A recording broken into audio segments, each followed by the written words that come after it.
Hello, everyone. Welcome to Father. My name is Eric J. I am your host of Father. Father is a space for men to come and talk about their journeys through fatherhood, whether they are loving moments, tough moments, any kind of thing that they're going through. This space is just for fathers only who want to share their journeys and enlightenment to other fathers in the community. So today we have two special guests. One is a single father of a daughter, and the other one is married, and he has two sons. So we're going to start with Drew. Hello. And Chris. Hi. So we're going to start with you, Drew. Okay. So tell us a little bit about you, about your journey. I'm becoming a dad. Okay, so my name is Drew. I'm from New York, obviously. So me and my husband, back in 2018, we decided that we wanted to become fathers, kind of, sort of. I was more on the fence, but he wanted to do it, so I was like, we'll try. And we looked into doing like foster care. That was like the best option for us at the time, and we were living in Atlanta. And what actually happened was we started it, and then really quick, the woman came. She's like, they come to look at your house and make sure that your house is like, the home inspection. right. Yeah. She was like, "You sure you want these kids in this house, this brand new house?" I said, "Ooh." When she said that to me. Wow. So when she said that to me, I was like, "Oh no, I don't want to do it anymore." Oh. So Why? because like it scared me, just her saying that. Like I was like, well, I don't know what these kids are like. And I had never been a dad before, obviously, even though I had nieces and nephews. But so at that point in time, we just halted it. We didn't go any further, and we stopped. And Okay. then fast forward to 2021, we moved back to New Jersey. Well, not back. We moved to New Jersey. And we decided to. Well, I went behind his back because I could just tell. Like, Wait a minute. Wait. What you mean you went behind his back? because like he really wanted to have children, and he was mad that I kind of pulled away. From it, and I was like, "This is not the time. Like, we're trying to plan a wedding. We had lots of like." When you move to Atlanta, it's like the party city. So like we always had friends coming into town. I'm like, how are we gonna have kids and we're supposed to be entertaining people? It don't make sense. So anyway, when we moved back to New Jersey, I was just like, I had looked up whatever it was for foster care, and I was like, let me just sign up. And I made him like the primary contact and everything. And he was like, Wait a minute.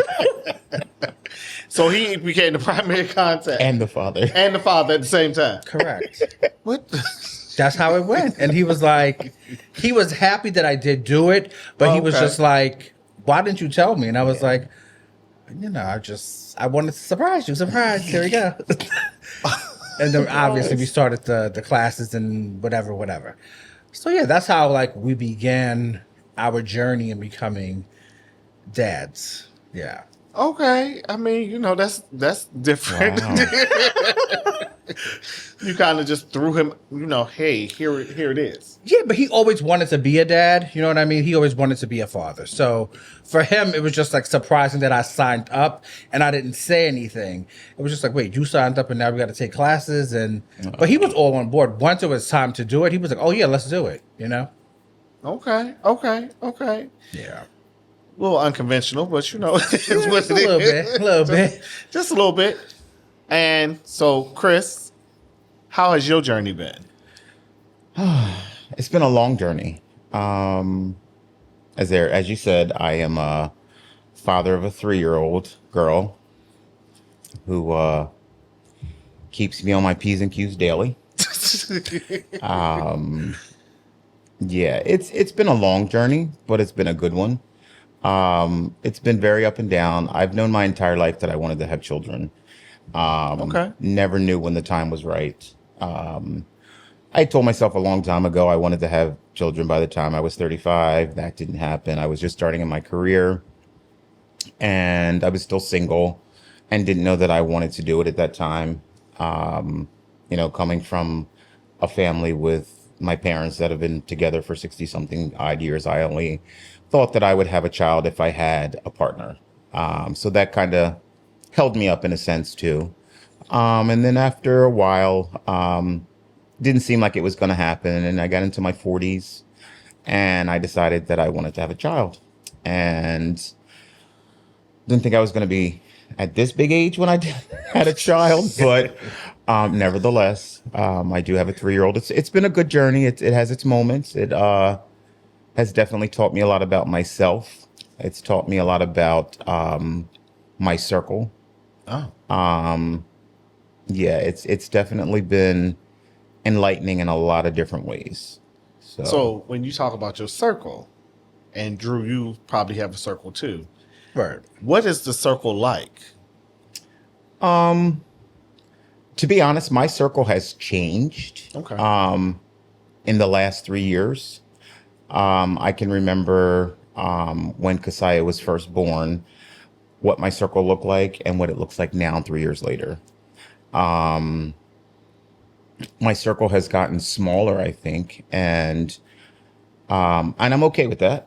My circle has changed. I actually got to meet Drew and David through a mutual friend, and they became part of my inner circle. Obviously, you have been my circle even before I had kids or tried to have children.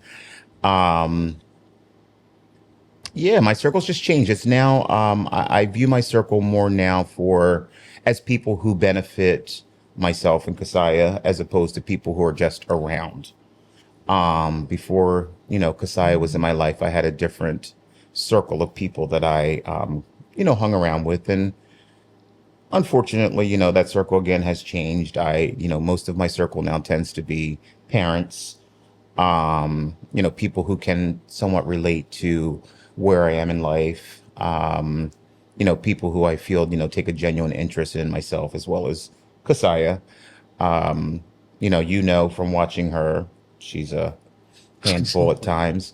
I was fortunate to have Drew and David babysit her for about a week or so when I went away on a vacation early on when she was born. So, the circle has changed and I think it's been for the best for both of us.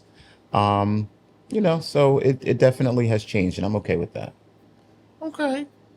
Drew, what about your circle? Because, you moved from Atlanta. You're originally from New York. Right. You moved from Atlanta. Mm-hmm. Then you moved here. Right. So how is it? Are you close to the family or is it like when you talk about your circle? So all my circle is predominantly in New York. Which we're probably going to move back there. That's what we're thinking. Man. So, a little jealous. Right. A little bitter. But yeah, I would say for our circle, right, our circle is our circle has grown. Because obviously, we weren't parents that long. So obviously, our son, Tendrick, is 2.5. So all of my friends are used to not single Drew, but just solo, no kids Drew, and how they embrace this new side of us is wonderful. They're like, oh, we're gonna send this, we're gonna send that, we're coming to visit. I'm like, you're coming all the way from Connecticut just to visit Oh, wow. my child? What? This is weird. But I feel like our circle has definitely grown, and I wish they were just closer, obviously, But I do have people, obviously, Chris, that I know Chris and a few other people here. And obviously we met you through Chris. But it's just, what I'll say is I'm just amazed that there's just so many people that want to be a part of the circle. Right. That's just all. It's a little and I guess maybe to piggyback off of that. So I don't want to say that my circle necessarily has gotten smaller. It's changed. Right. I do have, I am also, a little bit away from my family. My family's an hour and a half away. So, most of my circle is in the area that I live, and you here in Philadelphia, Eric. I just feel like my circle has just,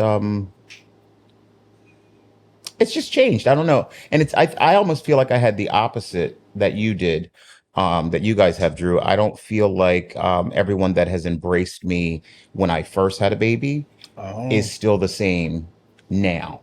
And I don't know if it's because the baby factor wore off. You know what I mean? And now she's turning into a toddler. You know, for some people that's hard. You know, Yeah, that is. Some that people is. they love to be around babies, and I get it. And then as they get a little bit older and they develop a personality in their language, then it's like that's your child. So, you know, so I do think that for me, like that's what I mean by my circle has changed. Okay. So I can see that. yeah, I think for me, because I'm originally from Pittsburgh. So everybody's on the other side of the state. So all my friends have became my family. Even though I do have like extended family here in Philadelphia, right. I still have like my friends have become my family. You know. So I do know about that circle. I think my circle is still the same. It's expanded a little bit, but not a whole lot. yeah. And me being an introvert, I really don't do people anyway. So And I'm the opposite. See, I'm not an introvert. right. So for you, for me, it's being around a whole bunch of people that would drive me insane. Yeah. So like, I like my small circle, but my circle is mighty. You know, I think that's the thing. So, Okay. yeah. Here's one. What strengths and challenges do y'all have face every day with y'all kids? And Drew, I'm gonna add a little bit to yours because you have a husband. Right. So I want you to think about it in terms of the marriage, in terms of the kids. Chris, you have a daughter. So it's different when you have a daughter versus sons, because I have boys. Drew has boys. Boys, right. I want to hear your perspective from a daughter's of being a dad girl, a girl dad. So being a girl dad, oh boy. I've always dreamt of being a girl dad. I have. Whenever I thought about having children, I always dreamt of being a girl dad. I really have. Oh. I grew up with lots of nieces and nephews, mostly nieces. Lots of nieces and nephews, but I've always dreamed of, I was going to be a girl dad one day. And it's interesting. She definitely is a very strong personality at 3. Now that she's developed her language a little bit more, we have more tense conversations in a sense. But I guess that's on the flip side, that's a good thing. Children at that age, when they communicate, that's usually a good thing. That's usually, I've been told, is a sign of intelligence, that kids at that age really wanting to express themselves. So I'm grateful for that. But it's definitely challenging. It has its times where I think for both Kasaya and myself, but I think there's times that she has to remember that there's times she's not in school and around her friends. So how she maybe interacts with her friends at daycare is not necessarily the way that she can always interact with me. Especially when she's being told to do something or asked to do something or, redirected. And then on my side, I kind of have to remember she is still 3 at times, and I do have to kind of check myself every once in a while and remember to stay patient, but, to just tap into that a little bit. So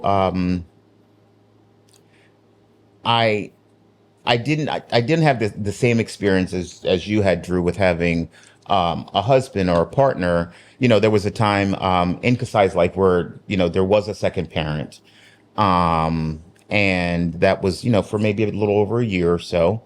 Right when she was about a year old, she was introduced to my partner at the time, and we grew as a family for about a year and a half or so. So she did get some of that 2-parent time, which made it, I thought made it a little bit easier because we got to do that good cop, bad cop thing. Now, that, dissolved and is no longer. And then I become good cop, bad cop. So it is challenging sometimes, especially with a girl, I think. More bad cop than good cop. Yeah, I think I'm more bad cop than good cop because I think Uncle Eric tends to be more of the good cop. Or Uncle Drew and Uncle David, when we're at the playground. But yeah, it's challenging, but I'm grateful for the challenges. I mean, she does tap me out sometimes, I'm not gonna lie. She taps me out and I need a moment and I'm making a phone call to Drew or to you, Eric, or someone. And I'm like, please tell me it's not just my child. But, we have our moments. We do. But I'm grateful for all those when I look at the big picture. But girls are definitely different. Everything with girls. So I've been told by many a women, it's everything times 10. She's very emotional. She's very headstrong, which, are good qualities, I think. But, it has its challenges trying to be dad and mom and dad or whatever the case may be. So, yeah, being a girl dad is fun, but it's definitely not for the weak. Yeah, that's why I don't want a daughter. That's why I gave up. No more children. No more children. No more children. What about you, Drew? Your strengths and challenges that you and David face as being a couple, but also having 2 boys.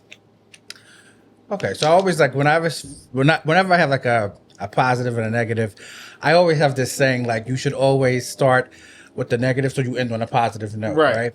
So I'm talking about the negative. I think the negative is that we just parent completely different. Like how he was raised, how I was raised is just completely different, And I'm gonna tell the story real quick. He gonna be mad, but whatever. But like when I first met him, like it was weird because like he was living with his mom because we were young then, and people You're still young. I ain't that young, but anyway, so they were. I'm in my 30s. They were middle school sweethearts, practically. Basically, I can't. We were in our early 20s, but anyway, when I first met him, I was like, how do people would just walk into his mom's house, like no knocking, no nothing. And like I grew up where if you had to knock on the door, ring the bell, or be you could announced. just walk in. But anyway, so we were just raised differently. We just parent differently, and sometimes it gets under my skin, some of the things he do. I'm like, why are you doing that? You know what I mean? And I'm pretty sure and vice versa, he says the same thing about me, So I'll say that as far as like the weaknesses, I will definitely say it's like we just parent different. You know what I mean? And then also same with Chris, like he's starting to get older. So now he's developing more, his vocabulary is broadening and he's just like, he's all over the place. Like now it's like the littlest things. You're like, what are you saying? Like I was like, I hope I don't sound loud, but he was just like, I said, yo, like, in New York, we say, yeah, whatever. Yeah. So he started copying me. So now he's just randomly going around. I was like, yeah, like, I'm like, oh my God, what is happening here? You know what I mean? But, and Dave was like, here you go teaching him that stuff. But I'll say like the strengths is just the fact that it's communication. Like we always tend to just talk to each other, try to have as much pillow talk as possible because, we know throughout the day, like it's challenging to have 2 children. And then also like you kind of lose, because I'll be honest, I feel like the first year he came, I almost felt like I got lost in the marriage because he became the priority. Yeah. And it was like, well, I'm like, Dad, did we even have sex this week? I can't even remember. Like, it was crazy. Like, I couldn't remember. Like, about just being real. I couldn't even. But you knew you made bottles, though, right? Because, like you said, it was sleep deprivation. It was just like a lot happening. Like, because he was little when you got him. Y'all, he was 2 months. Yeah. Yeah. So, in those 2, he came in 2 months. So, like, literally. He was 2 months and 6 pounds. So essentially he was a newborn. You know what I mean? So it was just like, oh my God. And it's just like life just completely changed. And then having to learn how to like make a bottle. And I don't know what the hell I was doing. I was like, how do you I used to watch this stuff, not do it. Right. I was like, it was weird. And just the different formulas and the acid reflux. And I'm like, what is that? Like, what is that? Yep. Make sure that the baby don't do this. So I feel like, we definitely tried to make sure we communicated a lot. And like I said, just try to, at the end of the day, like when he would go to sleep, just unwind and just have a conversation about what happened throughout the day and try to just get better in the relationship and also parenting him. You know what I mean? Until we got the second child. Then that was a whole nother thing. But anyway. Then you were pros. So let's go into that part then. So you said, so it's a whole new thing, because you got another child. Right. Right? So you went from getting the Reigns, getting this one. Right. Now you're getting another one. So what was that like? That transition. So I'm gonna be very honest with you. I said no. I was like, so for those that. who don't know, like they call you and they say, "Hey, listen, we have a child. Yes. That's coming out the hospital, whatever their circumstances is." And at the time, he was only 30 days old. He was 1 month. Wow. And I was like, Whoa. okay, he's a month. We have a 1.5-year-old. I'm like, I don't want to. I don't want to do it. I don't want to do it. I remember that. I remember you told me that story because I was like, wait, what? She's like, when they first called, I said no. Right, because David was like, I think this would be a good fit. We can have 2 boys, and they'll be close in age. And I'm like, yeah, but no, I don't want to do it. No, I'm not doing it. But for whatever reason, like due to his story, it touched me, so then it made us say, okay, yeah, we'll do it. But I'll say it was challenging. Like, and I'm gonna be completely 100% honest. I said, I'm gonna do this for you, my husband. However, don't expect a lot from me because I told you I only want 1 child. Mm-hmm. So I'm going to put all the responsibility on you. Oh. And he was like, what? I was like, yes, that's what's going to happen. And honestly, he took it and he understood that I didn't have the bandwidth to take care of 2 kids at that time when he first came. Right. I was like, I can't do this. This is too much for me. And every Tuesday, he had to go into the office. So Tuesday was my hardest day. So I would tell people, don't call me, don't text me, because I got 2 kids. I got that word that I had to get ready. What the hell? Right. I'm like, this is a lot for me. I was like, I can't do it. So, he understood the assignment, but it was definitely challenging to get 2 kids ready in the morning and feed them. And now it's a whole nother story because now he can eat regular food. I'm like, oh my God, now I got to make 2 plates? What the heck is going on? One is enough. I'm like, the milk was just good. I could just give you the bottle. I'm like, all right, let me hold this bottle and help you cut your food up. Whole new ball game now. Yeah, I don't miss those days.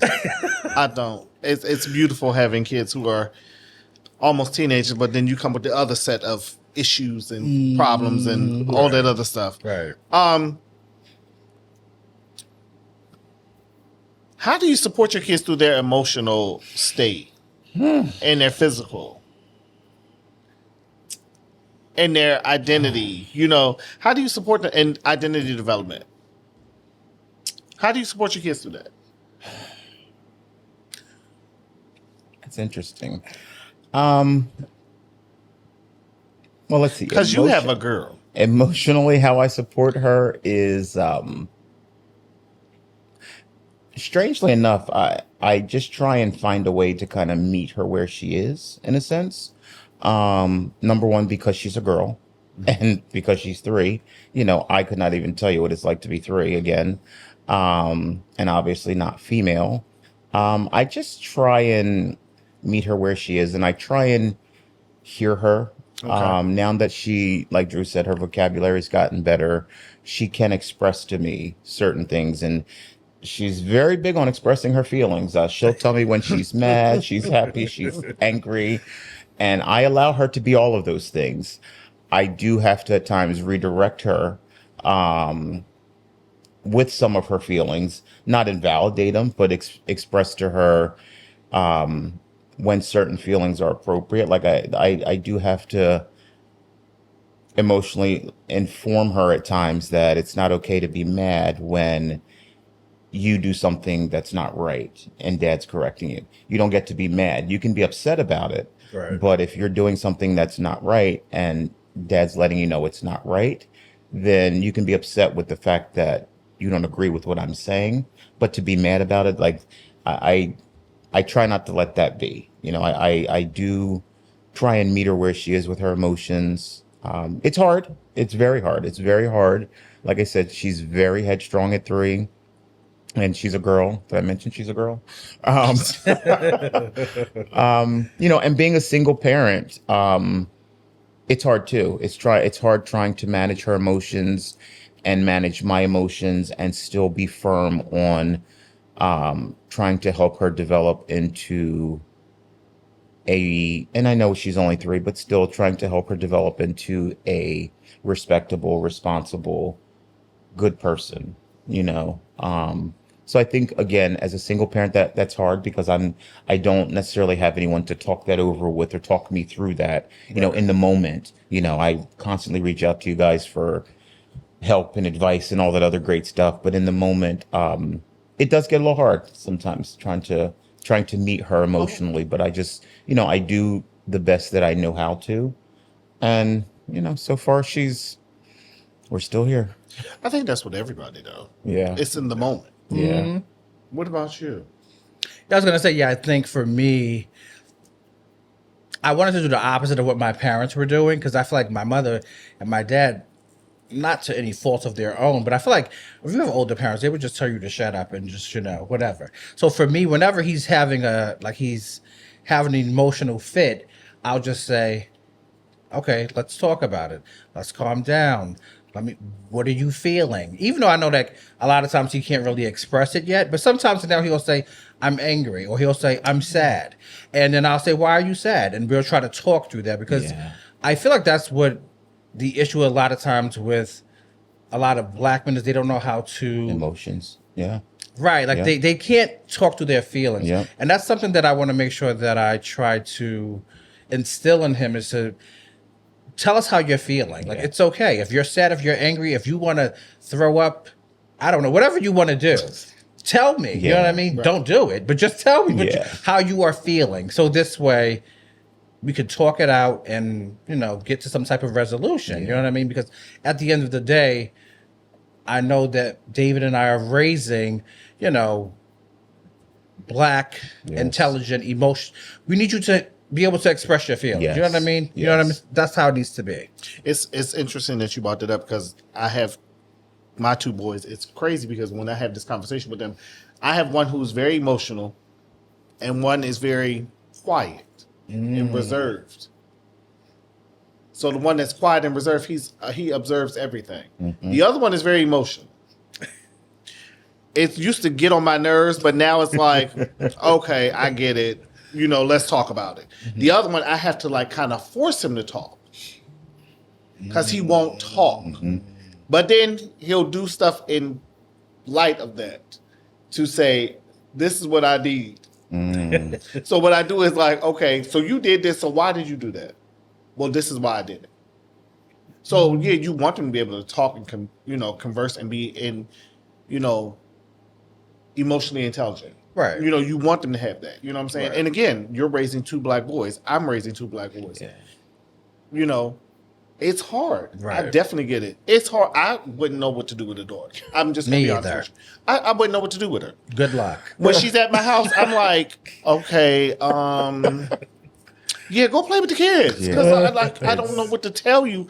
Because I think about and which brings me to this question. How are because you talked about your tribe, your group. Mm-hmm. How is it with the women in your group, the females in your group? How is that, and how is her relationships with them? Because if you think about the relationships with them, like you said, in that moment when she does something, you're trying to de-escalate it, but also trying to calm yourself down from it. Right. But how is it when you're talking to the females in your tribe? I will say, more often than not, when she's having one of her meltdown moments, as I call it, if I'm not reaching out to you or to Drew, my first call usually tends to be to her godmother, Joanna. Okay. And I'll put her on FaceTime and I'll give her the phone and just give her time, and Joanna kind of talks her through it. If it's not Joanna, we'll call my mom. My mom obviously is an older individual. My parents are in their 80s, but have grandchildren, great grandchildren, great great grandchildren. Which Kasai is actually younger than some of their great grandchildren. Wow! Yeah, she's the youngest grandchild, but she's younger than some of the great grandchildren. And I actually think she's the age of she's actually younger than one of their great great grandchildren. So yeah, she's definitely that's amazing. And she's the last grandchild. There will be no more. But no, she's very close with Joanna, and my mom, obviously. She spends time with Joanna. She's always asking for her. Joanna helps her through that a lot. She helps me through that. And, Joanna having a family of her own, I try not to burden her, and I always say that to her, I don't want to burden you. And she's like, boy, shut up. I'm like, that's my child. She's had Kasaya since she was born. I mean, she was keeping her since she was born. So, I always feel bad in a sense, just because being a parent, I know how my child can be, which she probably doesn't tend to act like that with anyone else, but No. and I know she doesn't act like that with Joanna, but I feel bad sometimes, and then Joanna's always like, well, just call me, she can come and stay, I'll pick her up. I do remember, unfortunately at a rougher time in our lives when, like I said, my relationship had dissolved, and Kasaya had like a really rough couple of weeks, um, you know, emotionally, some, emotional detachment. And, Joanna was like, do you need me to come get her? I mean, it was like 11 o'clock at night one time, and Kasaya was not sleeping. She was just not herself. And Joanna's like, you need me to come pick her up? Things like that. So she does have some really strong females in her life. I have a couple of members of my church family that I talk to that, speak to her often. So, I have a couple of cousins. One of my really good friends at the shore, Maritha, watches Kasaya for me often. So she does have that, that female interaction. And then she has great teachers at school. Um, uh, That's she a good she thing. talks about her teachers more than she talks about me sometimes. I'm telling you, like it'll be a Saturday and she wants to go stay with Miss Terry or Miss Unique. And, I'm grateful for that, because they Right. both know that I'm a single parent, single father. And clearly, whatever it is that they're doing to her Monday through Friday and instilling in her Monday through Friday is, it's enough to where she feels comfortable enough to wanting to constantly want to be with them. So, Miss Terry, I will say, I know for a fact, really pours into her emotionally. I've seen it personally when I've gone to pick her up from school or drop her off. So, yeah, she gets that. I'm very grateful for that. So, emotionally, yeah, that's the one thing that I think she is taken care of very well emotionally, even when it comes to the female side of it. I had to ask that question because, again, like, we have boys. Yeah, However, I do have boys, and my boys have a strong female presence. yeah. You know what I'm saying? So they still need that balance of Hmm. that as well. You know what I'm saying? Because, some days it's like, it's hard. Yeah. Being a single parent, we ain't like you, Drew. Right. Well, I was going to ask, do you feel like you have more female friends? Do you feel like they both have, you have more females or more males? I have both. Both. Yeah. I have both. Okay. Yeah. I have both. So it helps, you know what I'm saying? Because, like, my female friends, they really be like, because my mom doesn't live here. So they be like my mom, like the aunts, the grandmothers, yeah. grandmother, Yeah. they do that. So, I hear where you coming from because I feel the same way, but it's different because he has a daughter versus Right. having Yeah. sons. Right. I mean, don't get me wrong. I mean, I tap into that feminine side that she wants. Listen, we started doing nails.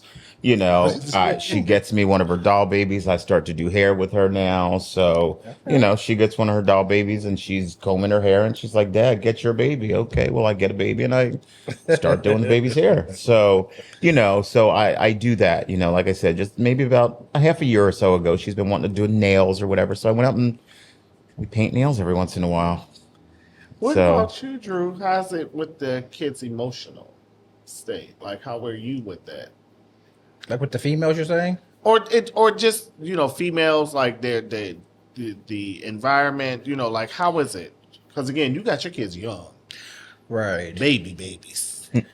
Little. Yeah.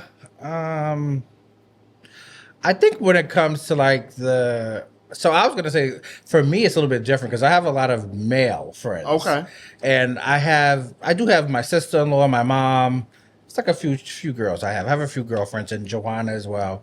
But my boys is like surrounded by men all the time for the most part. So it's like I always be saying like, "Dang, maybe I should get some more girlfriends or something, so they could have this nurturing touch." Because I will say, like, my sister-in-law she just has it. I tell her this all the time. I actually made her Tendrick's godmother. Oh, okay. We made him, the godmother, and she just has this touch with children, and her son, which that's my godson, but she just knows what to do. Like whenever she says something, Tendrick he has it down. Like I think it's just like that female touch. He actually calls her mama, and he calls my mother mama too. Which I'm like, are you just gonna call everybody mama? All the women you call her mama. I'm confused. You know what I mean? Don't be confused. Don't be doing that to him. I'm like, why are you calling everybody mama? Leave my friend alone. Exactly. Right, but I think that they do a good job with that, and even with my mom, I think she definitely tries her best to.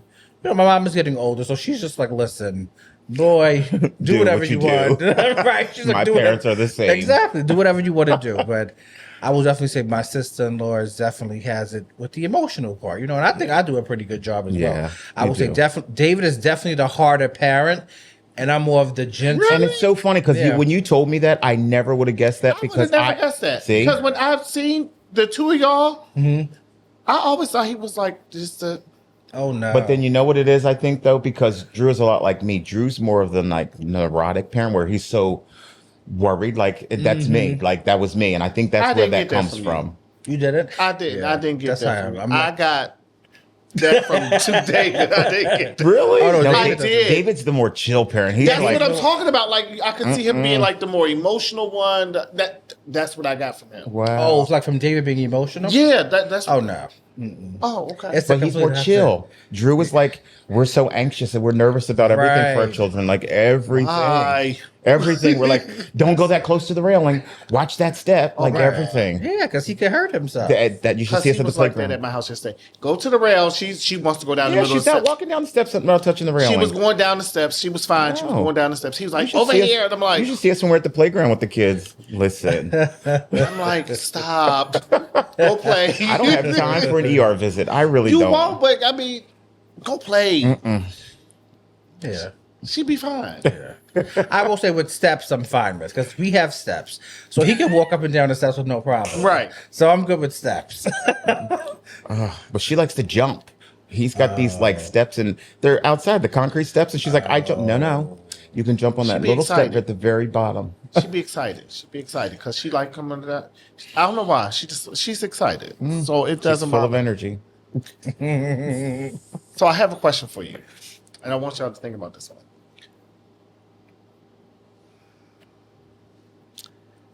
What internal messages have you battled about being enough as a parent? Oh. You gonna start with you. Wow. Wait, I gotta think. Wow. Okay, what internal messages that have I battled with? That you said you are enough as a parent.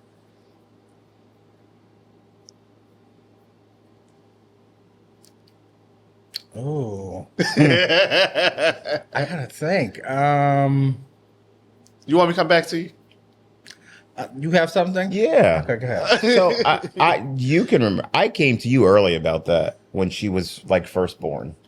I worried about that, and I think I worried so much because again, I came from a 2-parent home where my parents are both still alive. They've been together my entire life.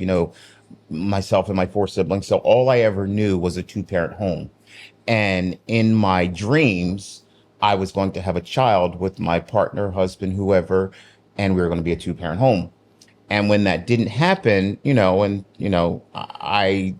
was like, oh, okay, I got this, whatever. And then something just clicked. And I was like, is this right? Like, am I enough? And I actually have said before, and I remember, I guess it was probably, because I was probably a little over a year old. And I remember taking her to daycare one morning. And I don't even know what happened. First off, I almost never call my mom at 7:00 in the morning, and we're just driving to school and nothing had happened. I mean, we'd had a good morning, and I'm sitting at a red light and I just decided to call my mom. And I called my mom and she's like, hey, what's up? And I was like, Mom, I don't know if I'm enough. And she had me on speakerphone. Both my parents were in the car. They were on their way somewhere. And she's like, what? And I was like, I started bawling. I remember that conversation because you called me. And I'm like, she's like, why would you say that? And I'm like, Mom, I just don't know if I'm enough for her. Like, what if I can't do this? Or what if I can't do that? Or what if I'm not? And she's like, stop that. Like, what would even make you say that? Like, she survived being a baby.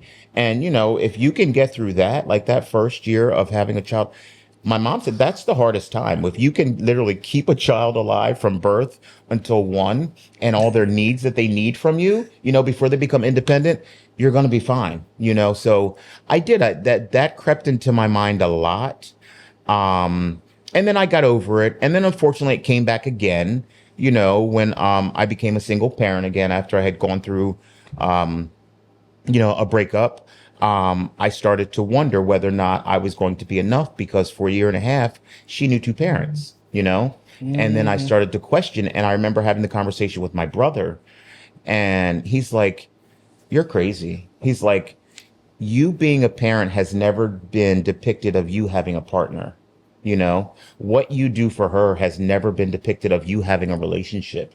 You cared for her way before you had anyone else in your life, you know? You had someone that you thought was adding to that. And then now you just keep picking up the slack, if there is any, that was left from you being a single parent again. So I went through that a couple of times. Not so much anymore. You know, I think I've gotten that out of my mind. You know, but it's definitely something that I struggled with early. I really did. I struggled with it a couple months, you know, after she was born. And I remember talking to you at first, and I'm like, Eric, how do you do this? Like, how do you do this being a single parent? You know, and at the time you had 2 children, you know, and I just had her. I will tell you that. And that's my thing. I always tell people, even now, like single parenting in general is not for the weak, but single parenting, and as a Black male and as a gay Black male, is hard. It's very hard. And just to just piggyback a little bit, being a gay Black male and a single parent, the community that I used to embrace so much before I was a parent doesn't necessarily embrace me as much now that I am a parent. And that's sad. And, you know, it's kind of sad. It's unfortunate. But then again, it's okay. You know what I mean? It's not for everyone. But that was a lesson I had to learn too. I also thought, you know, but then don't get me wrong. I also have friends who are also in the same community that don't have kids, that just love her like I don't know what. They call me, they text me, you know, they want pictures, and they very much support me. But, you know, that was something I had to overcome too, was, you know, when I became a parent of the LGBTQIA plus community, I felt like it was almost like I got shunned a little bit, you know, from some people. And it was hard, you know, it was hard because I mean, that's all that I knew for a very long time. So, but yeah, I'm enough. I know in my heart I'm more than enough, you know. She's happy and she's cared for, and that's how I know that I'm enough. But I think that, you know, and I do understand, because you know, when I went through my process, I told you it was a lot. It was an easy process for me. I don't know, because people ask me all the time, they say, how was it so easy for you? I did it within I remember 6 months. Yeah. I became a parent of 2 kids within 6 months. Wow. I remember. But is it different? Yes, absolutely. Because I felt like when I was, you know, going through this process, it's hard to date in the LGBTQIA plus community without having kids. Yeah. But having kids now and you dating, it's a whole nother thing. So do you feel, yes, I did feel like, you know, people who I thought were attractive would not date me because I don't have children. Yeah. Because I have children, they don't. Mm-hmm. And most people, they don't want to date because they don't want to date somebody with kids because they feel like the kid is going to be in the way or taken away from their time. And that's fine. Mm-hmm. But I've learned that, like you said, it took you some time to understand that you were enough. Mm-hmm. Because for the first 6 months, I thought I was going to go crazy. Yeah. Oh, wow. Yeah. Because I was doing this by myself. You know, I mean, I had my village. Don't get me wrong. Mm-hmm. I have my village. but doing it by yourself every day, you waking up every day and you going to bed. That parents, I tell my siblings, my friends who are single parents, I take my hats off to y'all because guess what? If I knew then what I knew now, I might have had my kids then. My kids would be grown. Yeah, right. Yeah. Right. What about you, Drew? Like, when did you ever have that part where you felt like you was enough or you weren't enough? See, I struggle with it a bit, but so now I will probably say maybe possibly for me is the fact that just being gay and having a child, because I feel like a lot of times in public, people just, people say the craziest things to you. You know what I mean? Or the looks. Or the looks, right? Yes. And I was a little afraid of that, probably. Like, oh my God, are we going to be enough? Like, am I going to have to, like, shade and read everybody in this damn shop right? You know what I mean? Not the shop right.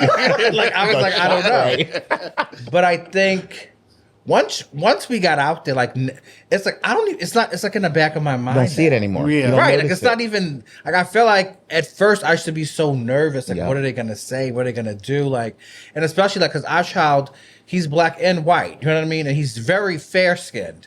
So I think sometimes when people see me, they be like, he must have got a white wife. Yes. You know what I mean? Or something. Right. And someone actually said that to me who I worked with. He was like, oh, your wife is white? I was like, I don't have a wife. And he looked so confused. He was like, wait, what?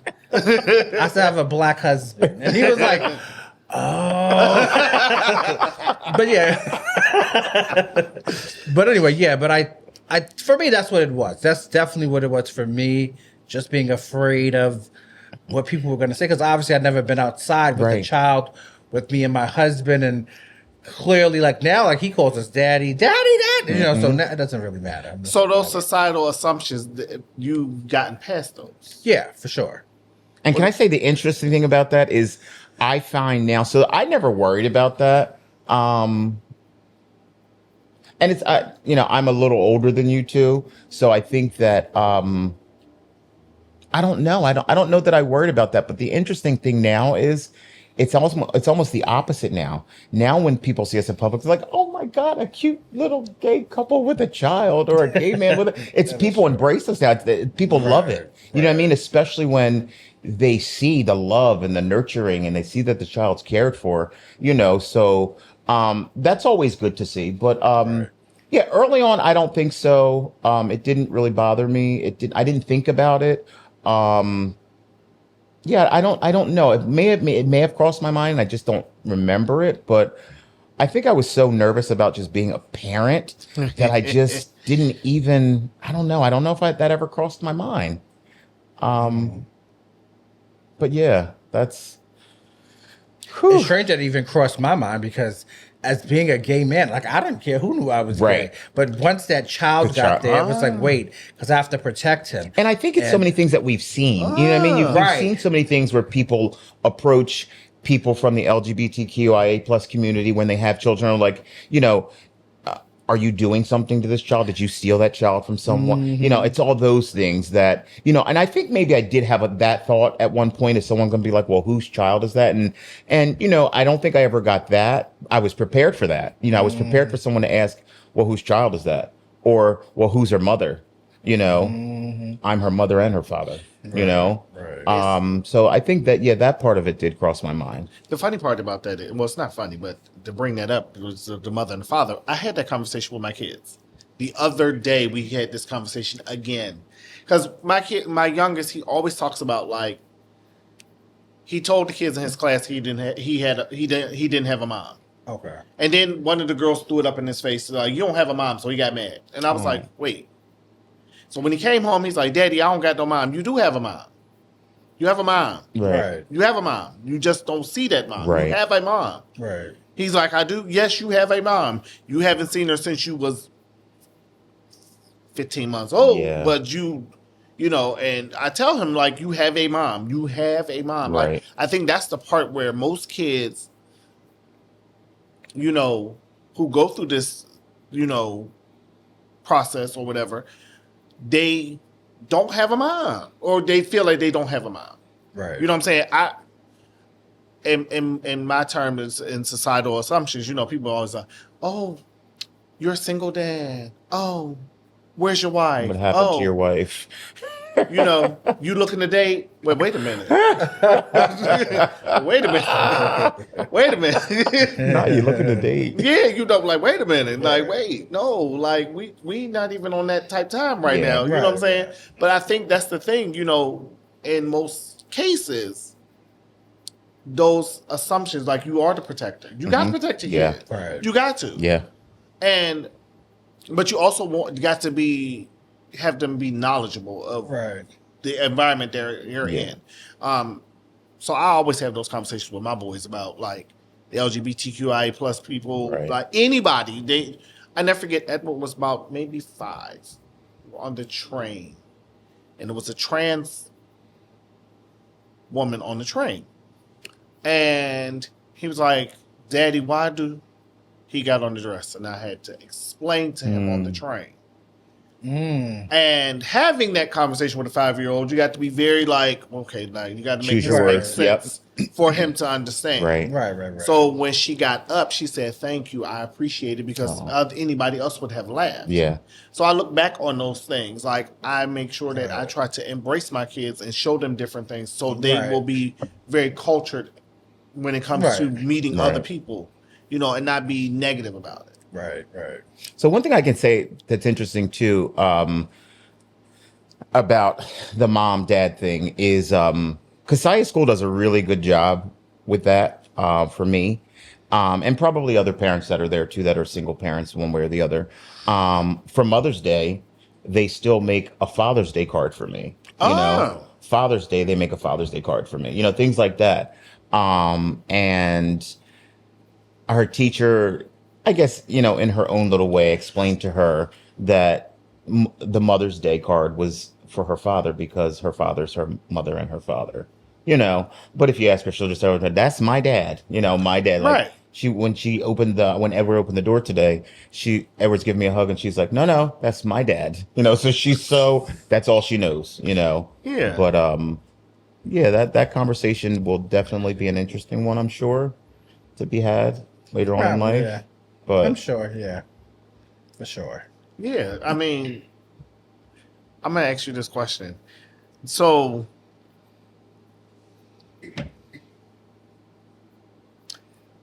go back to the conversation. You said that David is the chill one. Yeah, David's definitely the relaxed one. Yes. So how is that? Because you said y'all were talking about y'all parenting. You were saying your parenting is different. Right. So you're more the nurturer and David's the more disciplinarian? Yes. Yes, he is. I can't see that. You got to come over. You got to come to the playground with us. You can't stay at the playgrounds. We already been there, but you got to come to the playground. You'll stay at the playground. My kids too old. I only go to the playground because Kasaya comes over. That's the only reason I go to the playground. Other than that, I don't go to the playground. I don't. You got to come see how it works out at the playground. I just don't. I just don't do it. Now you said you're going back to work. Yes. Because you've been home. So I've been home for 90 days. Ooh. And I'm going back to work tomorrow. 90 days. Yes. Stay at home parent. Yes.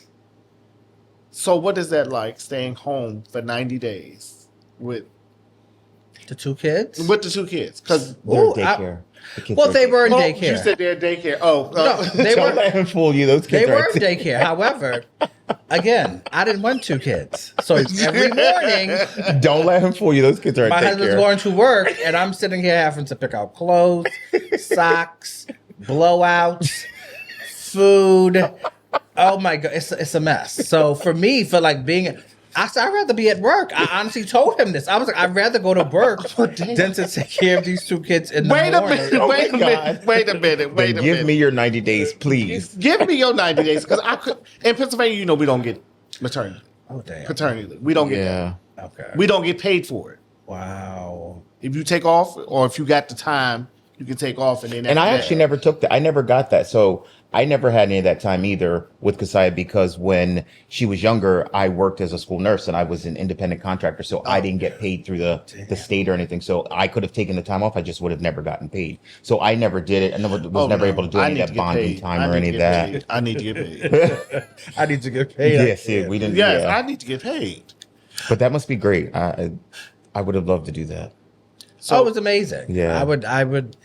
It was amazing to be like once they got to the daycare, and then also I'll say this. He said once they got to the daycare. That morning thing is, I know the morning rush is a struggle. First of all, I was supposed to get them there by 8. They never got there at 8. So 9. 9:15, 9:30.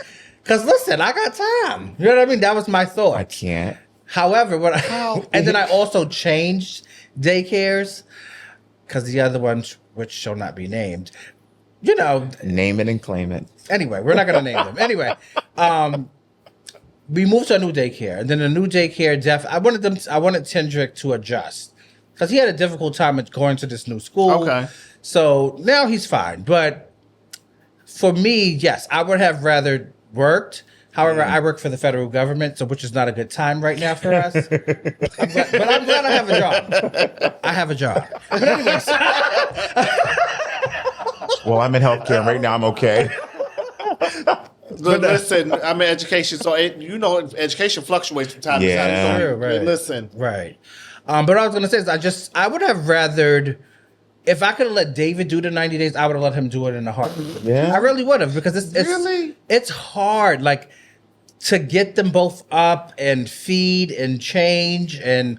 Is it because you're just you're lax now because you have nowhere to? Because I remember Drew would text me like 9 o'clock in the morning. He'd be like, "What are you doing?" I'm like, "Oh, I'm at work." I'm like, "What are you doing?" "Oh, getting ready to take the kids to daycare." And I'm like, "It's 9 o'clock." I'm going to be honest with you. I had 2 kids and they were 1 and 3, and I was taking them to school, and they was at daycare by 7:30, 8 o'clock. Yeah, and I was at work by 8:30. So I'm like, oh no, they never made it there. Okay, that's why I'm asking, because I mean, I did it. I didn't have a partner, which I wish I did.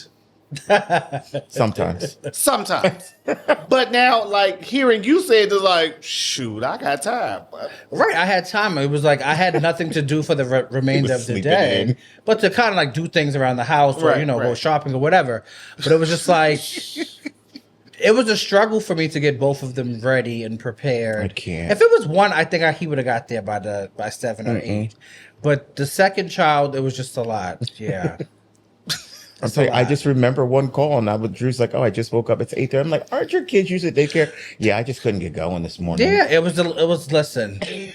So when it comes to, that part is funny because I'm telling you. But how is because again, I'm single. We're single. I was in a relationship, and I'm single again. Okay. What is it like? Like, how is the relationship between you and David? Mm-hmm. Because like y'all got 2 kids, right? You running crazy with right. How do y'all spend quality time? How do y'all like pack that all in? Because I'm telling you, I don't even think it's enough time in the day for me. Yeah, it's hard. I'll be honest with you. I think that we, like one time we had got the night off and we was like, "Oh yeah, we're gonna do this." Like we did go to dinner. We went to dinner. And literally, we got back to the hotel and we went to sleep. That's all that you need. Like sometimes. I was like, I just want to sleep. That's like, it, right? And then I woke up and I was like, dang! Like I had so many different types of plans. I thought, we could have put a mirror up. I'm just kidding. No, but anyway, no, I'm just kidding. I'm just kidding. No, but I'm just like I had all of these things that I thought we were going to do because we didn't have the children for like a whole night. But I tried to. When we put them to sleep, I try to have that one-on-one time with him. He will say he wants more. He'll always say, you playing your game or you doing something else? And I try to give him that one-on-one time, at nighttime as much as I can. But it is difficult because I feel like the kid just eats up so much of the time. And then now I'm going back to work. I even said to him today, I said, well, I'm going back to work, so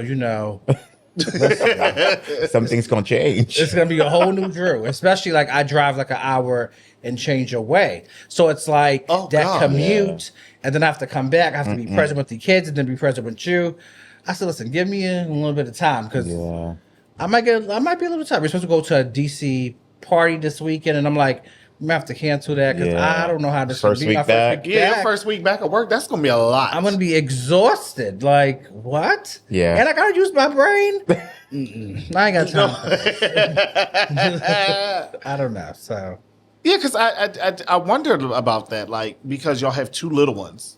Yeah, and then because like you said, y'all was living in Atlanta, y'all living it party life, party life, right? And now you come from the party life to the father life. Right. And now it's like, well, dang, I need some quality time. Yeah. Because let me tell you something. When my night is over, I get quality time. I go in my room and watch House Hunters till I fall asleep. Really? Oh, wow. I fall asleep right after she does. Nah, I don't fall asleep that early. Oh, I do. It takes got to be by 10. Oh, no. 9 o'clock, my eyes are starting to shut. I'm telling you. Oh, wow. But I can even relate to what you were saying about even when you have that alone, like when you don't have any children. Yeah. There's been times that Kasai has been with her godmom, has been with someone else, and I still am just like, oh, I'm going to do this. I'm going to do that. And every once in a while, I'll go out with a friend and I'll have drinks or dinner or something. And then, I'm not painting the town red. I'm coming home and I am going to bed. It's exhausting. You know what I mean? In a great way. Don't get me wrong. Love being a parent. It depends. But it's exhausting. Even when you don't, says, you can't always take your mind off of it. And I find myself, even when Kasai is not at home, I'm waking up and looking at the monitor, even though it's not on, thinking, well, what is she doing? I'll wake up and maybe go to the bathroom and I'll peek in her room. Oh, she's not here, sort of thing. So sometimes it's hard to kind of get out of that mindset of even when you don't have the children around. That is true. And I was gonna say, I do have my one friend who's in Vegas. So he's married. They have a 13-year-old son. Oh, wow. And he always tells me, he goes, Drew, these are the hardest times. Like when they're little, he's like, listen, it's the hardest times. He said, as far as like being with your partner and being one with your partner. So he was like, now that he's like a teenager now, he's like, it's a whole different ball game. He said the laundry room is their friend. But anyway, that's what he said. He was like, it gets a lot easier because the laundry room. But he said, all right now. Write that one down. Put it in my phone. Well, I can't. But yeah, he said that, now that he's very independent. So it's like, it kind of like changes the dynamics of your relationship. And I just say like all the time, like for us, like we try to, like David loves track and field. That's like his. Oh wow. That's his thing. Okay. And I know I was like, track. Who watches that? Like, who wants? I watch it, but that's right. Yeah. But I'll say he actually got me into it. So now that's like our common. Like we could watch track and field, even if it's like an older race. Really? We'll watch it, or we'll just. I can say it's very interesting. Track and field is it very, is, especially the Jamaican teams. Let's just be clear. Yeah. That's true. Yeah, that is true. But he loves Team USA. Anybody from Team USA? Team that's USA. His people. That's his people. I'm sorry. That he loves them, though, for sure. Oh, that's good. See, I need him to come on a couples episode. Yeah, he needs to come on. David, if you're watching, you're next. Exactly. David, I need you to come. I need you to come, David. Last question. What do you hope your child will one day say about how you showed up for them and for yourself? I'll start with you first. You would have to save this one for the last. I'm going to try and not get emotional on this one. Go ahead, cry. No, that's all my business. I mean, No, I would just hope that one day Kasai really realizes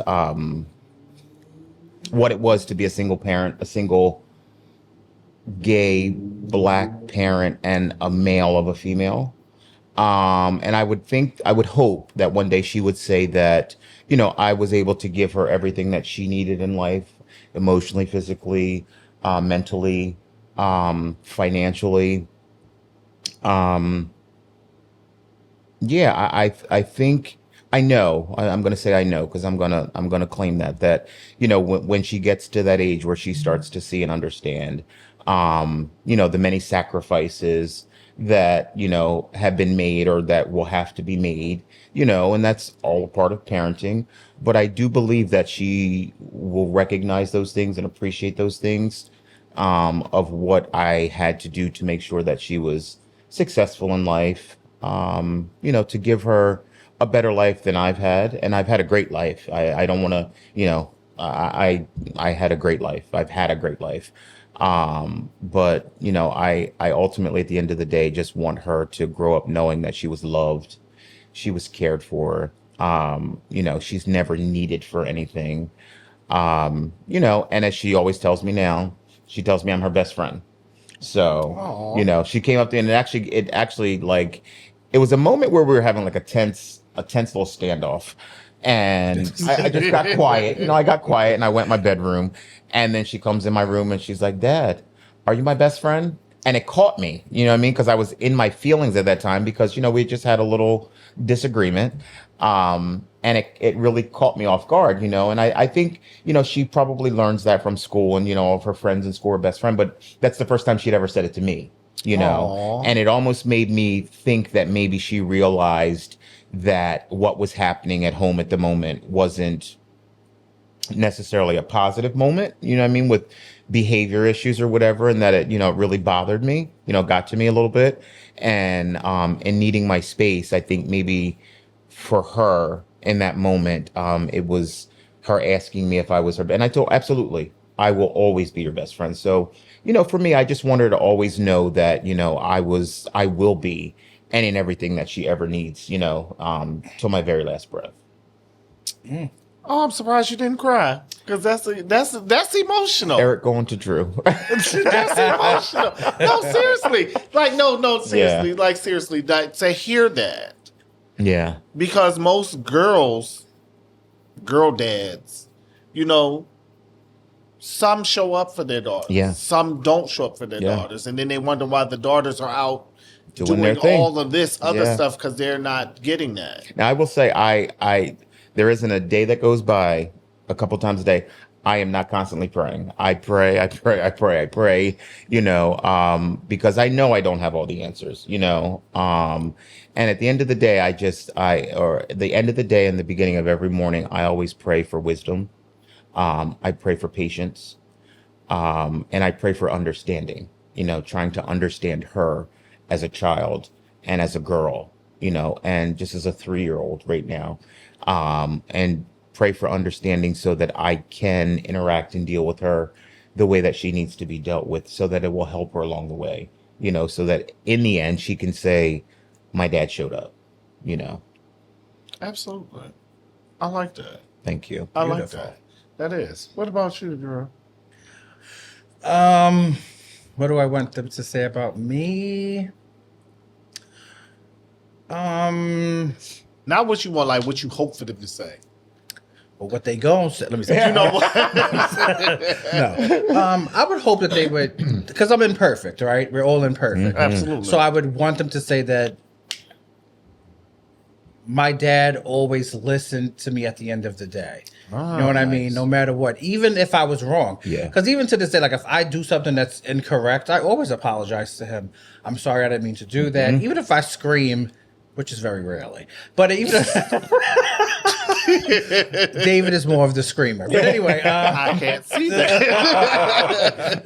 but no, even if I yell, I always try to make sure that I come back and say I'm sorry for yelling or whatever. So I just want them to know that I was just an all around great father. And it was someone on TikTok, he just recently lost his dad, and his dad was gay, and the words that he said, it touched me so much. And I was like, wow, I hope my boys will say this about me if I'm deceased, or just talk about me in general. Like even the other day, I text both my mother and my father something. When I saw that, I said, let me just tell them something positive because they're here. And I said, I want them to know that I do appreciate them. Now, some stuff, we're not going to go there. Anyway, so anyway. No, but I can't. But no, I feel like, I know that there's some things I'm going to do wrong, and I just want him to know that I'm sorry if I do something wrong. Right.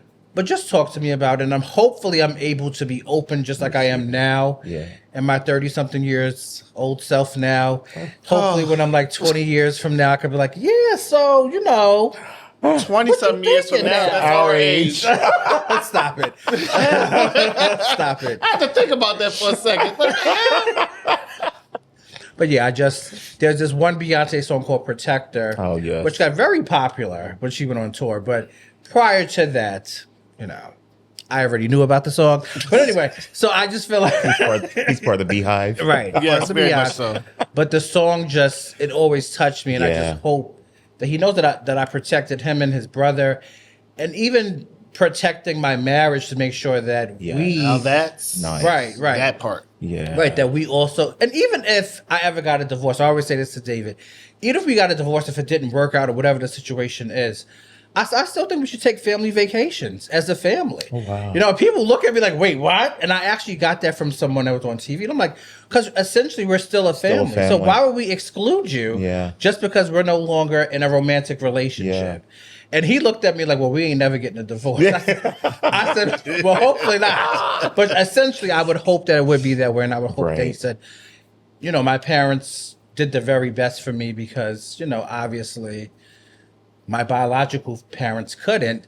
And for both of the boys, you know what I mean? I just hope they really understand the sacrifice and the struggle, all right? The struggle that we had to go through. That you had to go through with two kids. Right, with two kids, okay? There was a lot.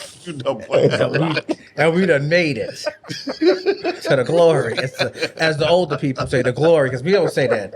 We don't say no damn glory no more. Oh, God.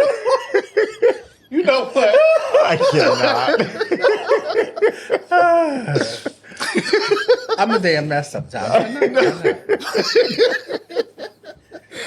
Oh, God. You know what? I'm going to say this. This has been phenomenal.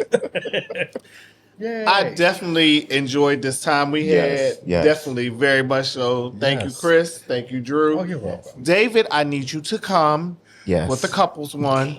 I need you to come for the couples one. David, hear what I'm telling you. You need to come for the couples one, okay? I know you shy, but I need you to bring your little chill self. You can sit right here. Sit right there. So we're going to wrap this up. Thank y'all so much for participating and watching. You can catch us on Fathered 365 on YouTube, Instagram, Facebook, and X, and TikTok. Thank y'all so very much, and we out. Bye-bye.